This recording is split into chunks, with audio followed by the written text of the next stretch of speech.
তুলবো না, আমার ফোন দেখে এবার টুম্পার বাবা তুললে না ধন্যবাদ করলে এবারে দেব আমি মানে সব পুরো আগে একটু ভিডিও করি কেন? এটা প্রয়াগ বটে এটা কানপুর। ওরে দেখা তখন তো প্রায় কত রাতে রান্না করছে বাবা?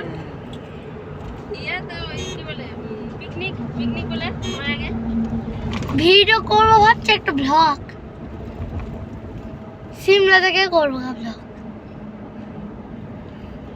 এবারে খেতে আবার কিন্তু থাকুক আর লয় একই জিনিস কত হ্যাঁ কিন্তু খালি আর তো না আর কিছু তুলতে হবে। নতুন নতুন তখন একটা গান করতে না অত বড় তুললি না রে তুই গান কি করে শিখতে যাবি আর তুলে না জানবি আবার কালকে রান্না করবো।